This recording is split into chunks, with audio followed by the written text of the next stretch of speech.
your shirt today. Are you feeling that your opponents or the American people are underestimating you?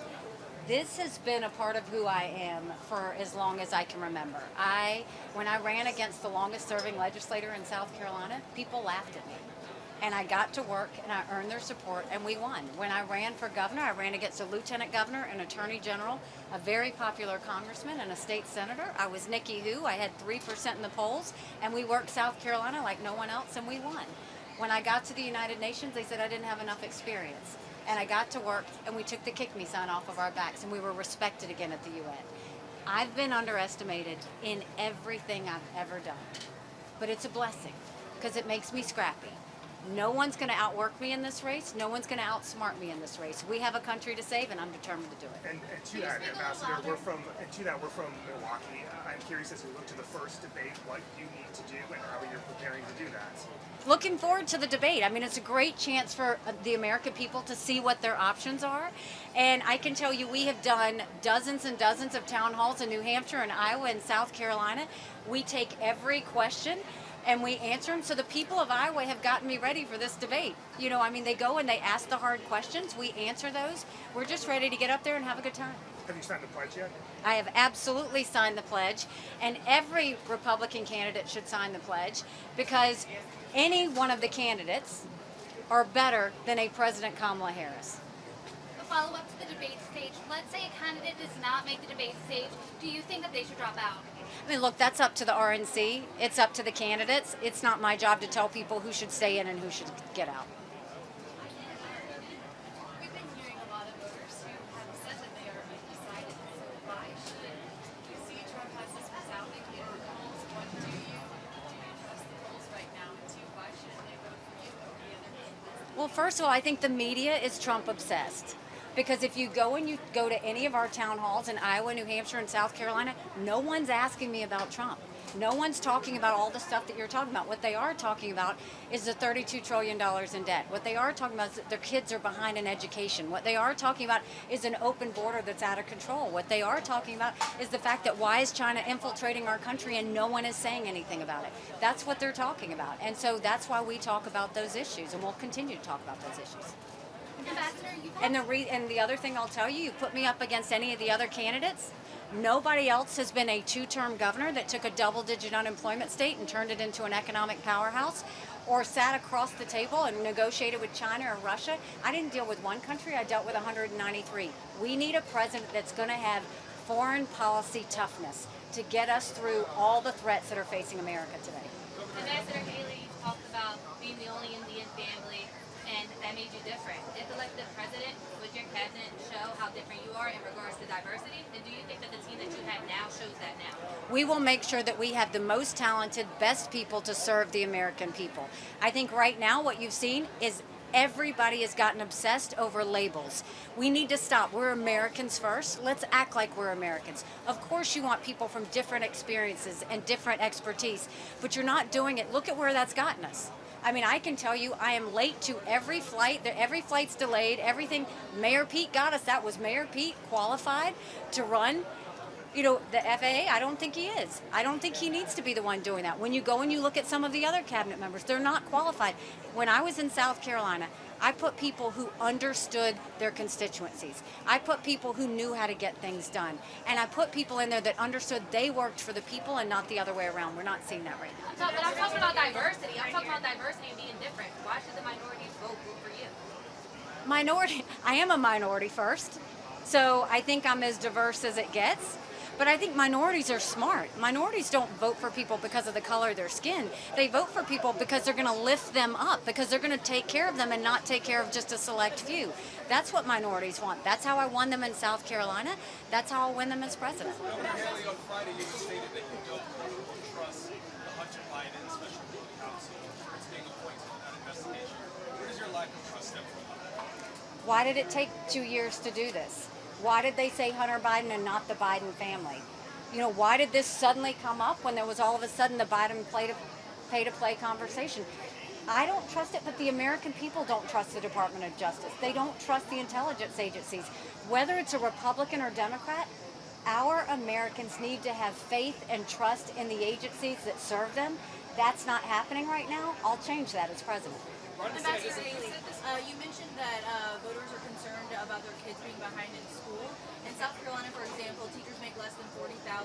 Would you want teachers to make more, and what would you do to ensure that students are keeping up and learning more? Well, my son-in-law is a 5th grade teacher, so my mom was a teacher. So I can tell you, when it comes to a parent, parents want their kids to learn something. Teachers want to teach.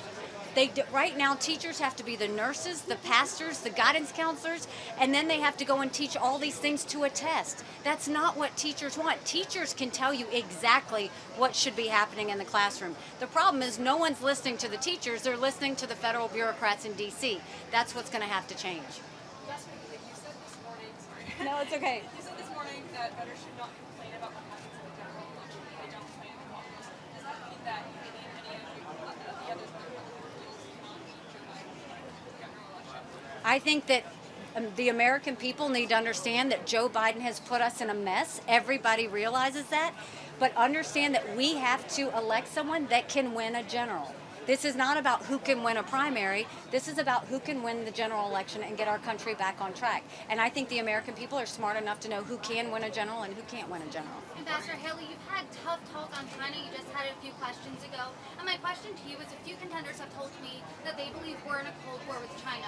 One, do you agree with that statement? And two, what would our relationship with China look like under a Haley presidency? And first of all, we would acknowledge China for the enemy that they are. They've been preparing for war with us for years. We have been assuming we'll deal with China tomorrow while China's dealing with us today. First thing we would do is we wouldn't sell any more U.S. soil to China, and we'd take back what they already have. We would make sure they're not stripping Iowa farmers of the seed technology that they're doing, and we'll make sure we get all of that infiltration and spying that's happening out there. 90% of our law enforcement drones are Chinese. The American public was appalled at a Chinese spy balloon. Imagine when you have all of those spy balloons around our sky. We need to get all of the Chinese technology out that is stealing from us right now. We need to go to universities and say, you either take Chinese money or you take American money, but the days of taking both are over, and get that Chinese infiltration out. We need to stop foreign actors lobbying our members of Congress. That's what ambassadors are for. We need to stop the Chinese Communist Party lobbying Congress, and we need to strengthen our military. There's nothing that scared China and Russia more at the United Nations than us having a strong military and us being energy independent. We'll do both of those things. So does that mean we're in a Cold War with China, yes or no?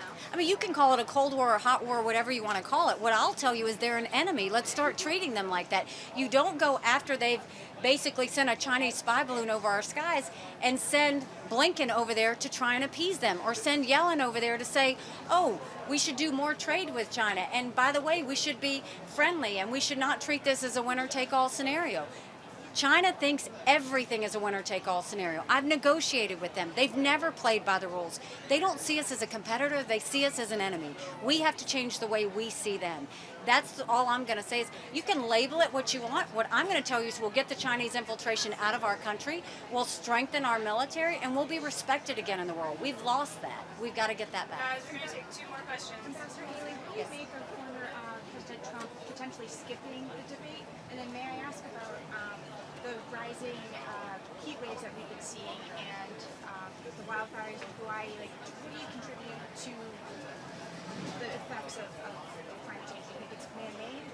Well, first of all, I think President Trump, it's his decision whether he wants to get on the debate stage or not. You have to earn the support of the American people. It's hard to earn their support if you're absent. There's no one above that can just not show up and earn support. And I think the American people will show that. So that's for him to decide. I'm going to be on that stage. I'm going to fight for every American's vote. And we're going to go and make sure that we're focused on us. What he does is up to him. In terms of, the fires and everything else, yes, do I think that climate change is real? I do think it's real. But I don't think that we need to go and push down on our businesses, push down on what's happening with our energy industry in the process. Let's start focusing on the true enemies of why the climate is changing. We have to go to China and India. They are the biggest polluters, and no one is calling them out for that. Those are the ones we go after. Those are the ones we say, Americans are doing a lot right.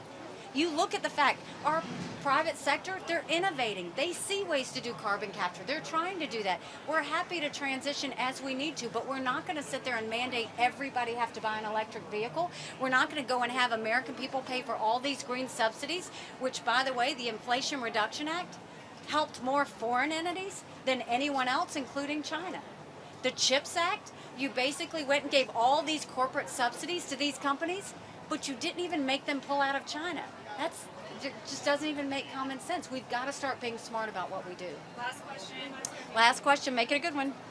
You spoke at the soapbox about being unapologetically pro-life, Yes. but also needing to find common ground on the issue of abortion. We saw this past week in Ohio and plenty of other times in other states where abortion advocates or supporters of abortion show up to vote, right? So how do you think people turn up their voice? I think by being honest with them. I think they deserve the truth, and I think they deserve respect. I have said I'm unapologetically pro-life, but I'm not going to judge anyone for being pro-choice any more than I want them to judge me for being pro-life. Those votes that happen, I wish that wasn't the case, but the people decided. And when the people decide that, we have to respect that. But when it comes to a federal law, we've got to say, where can we get the majority of the House and 60 Senate votes? I think we can ban late-term abortions. I think there's a place for a federal law. We can ban late-term abortions. We can make sure that doctors and nurses that don't believe in abortion shouldn't have to perform them. We should be encouraging adoptions and good quality adoptions. We should make sure that contraception is accessible. And we should say that no state law can say that a woman who had an abortion is going to jail or getting the death penalty. Let's start there. Let's humanize the situation. Quit demonizing the situation.